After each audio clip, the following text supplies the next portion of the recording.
दुनिया के लगातार देशों की प्रतिक्रियाएं हमें मिल रही हैं और ये प्रतिक्रिया आई है रूस की तरफ से। ईरान के परमाणु केंद्रों पर रूस ने चेतावनी जारी की है और वो चेतावनी गंभीर हो सकती है क्योंकि जब ईरान के परमाणु केंद्रों पर हमले लगातार हो रहे हैं, ये रूस की तरफ से बयान आया है कि ईरान के परमाणु केंद्रों पर लगातार हमले हो रहे हैं, परमाणु ठिकानों पर हमले कंट्रोल से बाहर हो रहे हैं और ये काफ़ी खतरनाक हो सकता है। रूस ने ईरान में सभी परमाणु केंद्रों में काम रोक दिया गया है और ये बयान ईरान की तरफ से नहीं बल्कि रूस की तरफ से आया है। ईरान में सभी परमाणु केंद्रों में काम रोक दिया गया है, वहां लगातार हमले हो रहे हैं, ये काफ़ी खतरनाक हो सकता है। रूस की तरफ से बयान आया है। रूस ने चेतावनी भी दी है कि अगर परमाणु केंद्रों पर लगातार हमले हुए तो ये खतरनाक हो सकते हैं। किस तरह से प्रणय ये हमले परमाणु सेंटर्स पर, न्यूक्लियर सेंटर्स पर खतरनाक हो सकते हैं? देखिए, बिल्कुल प्रणय हमारे साथ जुड़े हुए हैं और प्रणय खासतौर पे सही ये जानना चाहते हैं कि आखिरकार परमाणु साइट्स पर हमले किस तरीके से घातक हो सकते हैं, किस तरीके से बहुत ज्यादा कंसर्निंग हो सकते हैं पूरी दुनिया के लिए।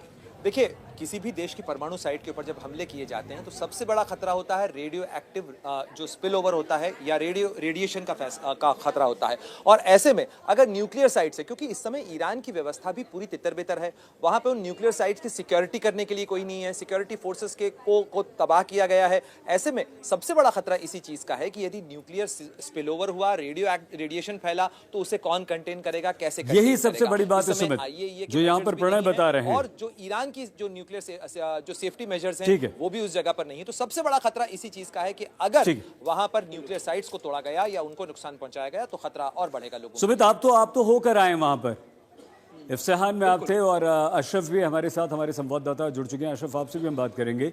सुमित, आप तो होकर आए वहां पर। जो रेडिएशन के खतरे की बात यहाँ पर प्रणय कर रहे हैं वही दुनिया भर में खतरा है, वही रूस को भी डरा रहा है। अगर जरा सा भी रेडिएशन होता है तो ये कितना खतरनाक हो सकता है? देखिए, बिल्कुल जरा सा भी रेडिएशन ना सिर्फ ईरान के लिए बल्कि पूरी दुनिया के लिए खतरा साबित हो सकता है। और ये भी इसलिए भी, देखिए आप मान के चलिए कि ईरान ये जरूर कह रहा है कि हमारी इन साइट्स पे, क्योंकि ईरान ने अब से पहले कभी भी ये बात एडमिट नहीं की। आपको याद होगा 2025 में भी जब अमेरिका ये बात कह रहा था कि उन्होंने तीनों साइट्स पर अटैक किया है, लेकिन ईरान की तरफ से कहा था कि हम पर कोई प्रभाव नहीं पड़ा है। लेकिन अब खुद ईरान ये बात कह रहा है कि देखिए हमारी साइट्स पर बड़ा लगातार अटैक किए जा रहे हैं और ये कंसर्निंग सिचुएशन है। तो आप मान के चलिए कि ऐसा हो सकता है कि जब यहाँ पर स्पिल ओवर फैले और लगातार ये चीजें फैले तो निश्चित तौर पर वहां पर बड़ी पॉपुलेशन के लिए ये खतरा साबित हो सकता है। ये बहुत बड़ा खतरा। सुमित, प्रणय, अशरफ लगातार हमारे संवाददाता बने हुए हैं, लेकिन अशरफ हम आपके पास आए, आपसे बातचीत करें इस रेडिएशन के जबरदस्त भयानक खतरे पर। उससे पहले एक और बड़ी खबर आ गई है और वो बड़ी खबर ये है कि ईरान ने कहा है हमारी धरती पर क्रूर हमला हुआ है। ईरान की तरफ से यह खबर आई है, ईरान अच्छाई और बुराई के बीच लड़ रहा है, क्रूर हमला हमारी धरती पर हुआ है, अच्छाई और बुराई की लड़ाई है ये, हमारा हमला हमारी पहचान पर निशाना बनाने जैसा है। ईरान की तरफ से ये एक बड़ी खबर आई है और ईरानी लोग इसमें जुटे हुए हैं, मुकाबले में जुटे रहेंगे। अशरफ, हम संस्कृति भविष्य के लिए संघर्ष करेंगे, ये हमारी पहचान पर खतरा है, ये सबसे क्रूर हमला है। और दूसरी तरफ सबसे कुछ देर पहले ईरान ने कहा है कि हम बातचीत को भी तैयार हैं लेकिन सम्मान के साथ। क्या मतलब इन दोनों बातों का? नहीं, बिल्कुल जिस अंदाज से शनिवार को ये हमले इजराइल और अमेरिका ने मिलकर ईरान पर ये प्रहार किया है, न सिर्फ वहाँ पर आम लोग मारे गए हैं, एक ही स्कूल के 160 बच्चियाँ मारी गई हैं इन हमलों में, बल्कि साथ ही साथ जो सभ्यता थी ईरान की, जो तेहरान की तारीखी इमारतें थी, खासतौर से जो तेहरान स्क्वायर में एक सदियों पुराना जो वहाँ की परंपरा, वहाँ की तारीख और वहाँ के इतिहास को दर्शाता था, वहाँ के तहजीब को दर्शाता था, वो मॉन्यूमेंट्स जो है वो भी अब इस हमले का निशाना बन रहे हैं।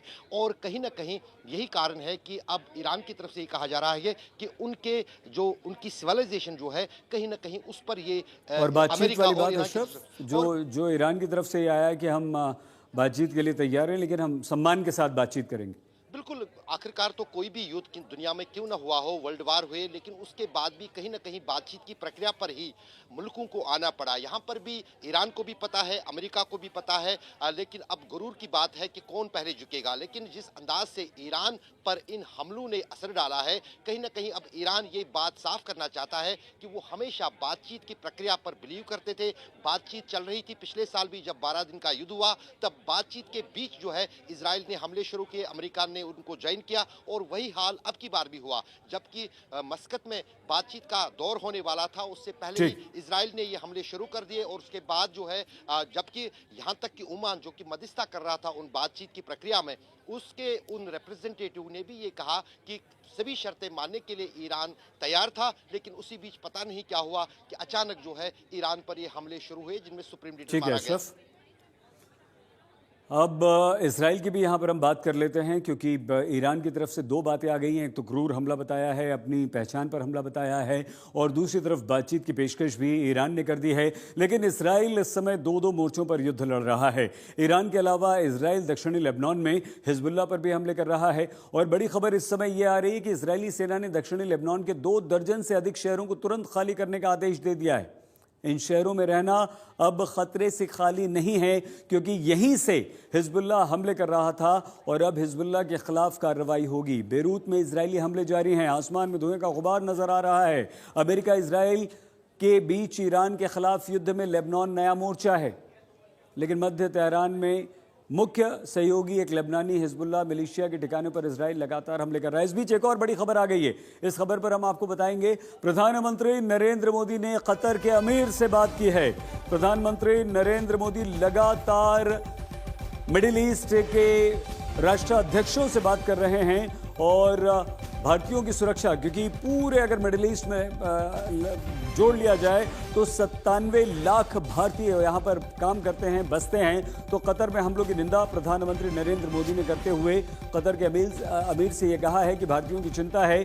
48 घंटों में 8 राष्ट्र के अध्यक्षों से प्रधानमंत्री नरेंद्र मोदी ने बात की है, और यह सिर्फ भारतीय जो वहां पर काम कर रहे हैं, फंसे हुए हैं, उनकी सुरक्षित वापसी के लिए भी प्रधानमंत्री नरेंद्र मोदी ने मंत्रणा की है। प्रणय उपाध्याय हमारे संवाददाता हमारे साथ है। प्रणय, एक तो जो भारतीय हैं हमारे, उन्हें निकालने की बात, और उसके अलावा क्या संदेश और किस तरह का समर्थन प्रधानमंत्री दे रहे हैं मिडिल ईस्ट के इन राष्ट्राध्यक्षों को?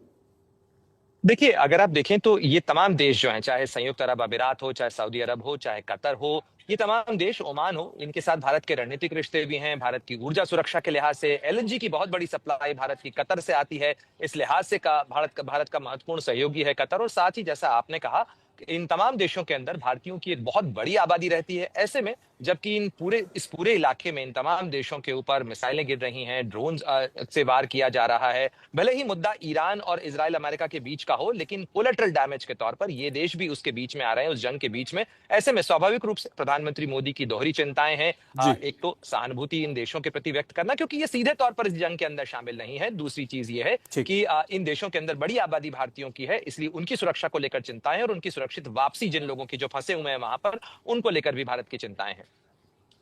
ठीक है प्रणय, बने रहिए हमारे साथ और बातचीत करेंगे। जो भारतीय हैं उन्हें कैसे निकाला जाए, उन्हें कैसे वापस बुलाया जाए, एक खबर और भी आ रही है। एक फ़्लाइट आई भी है, और मिडिल ईस्ट से ये फ़्लाइट आई है, इस तरह की खबरें भी आ रही हैं। इस बारे में हम आपको जानकारी ज़रूर देंगे। लेकिन प्रधानमंत्री नरेंद्र मोदी पिछले 48 घंटों में 8 राष्ट्राध्यक्षों से बातचीत कर चुके हैं। न सिर्फ इस युद्ध में उन देशों के प्रति अपना उन्होंने समर्थन व्यक्त किया है, लेकिन जो सबसे बड़ी चिंता भारत की है, भारतीय प्रधानमंत्री नरेंद्र मोदी की है, वो ये कि वहाँ पर जो हमारे भारतीय, उन्हें कैसे लाया जाए वापस। अशरफ, अभी ये कितना संभव लगता है, कितना मुश्किल लगता है, और क्या जैसे जैसे युद्ध आगे बढ़ रहा है, ईरान ने बातचीत की पेशकश कर दी है, वापस लाना ठीक है, या स्थिति आपको सुधरती हुई नजर आ रही है? नहीं सईद, किसी न किसी हाल में जिस अंदाज से पूरे दुनिया के बहुत सारे देश इस युद्ध से प्रभावित हो रहे हैं, दूसरी जगह कोशिश चल रही है। खासतौर से इसमें महत्वपूर्ण जो है टर्की का रोल है। जिस अंदाज से टर्की के प्रमुख ने ये बात कही है कि वो पूरा जोर लगा रहे हैं कि किस तरह से इस युद्ध को रोका जा रहा है। कहीं ना कहीं एक उम्मीद की किरण जो है वो वहां से जाग गई है, क्योंकि अभी तक जो था कतर ही ये रोल निभाता था। खाड़ी के देशों में जब भी कोई विवाद होता था तो कतर बीच में आता था, लेकिन कतर पे जिस अंदाज से ईरानी, वहां पर तो अमेरिकन बेस पर हमले हुए, और कतर में भी पूरी तरह से अर्थव्यवस्था कुछ डामाडोल हुई है पिछले 2 दिन के 3 दिन के दौरान। अच्छा, हम थोड़ी देर के लिए आपको रोक रहे हैं।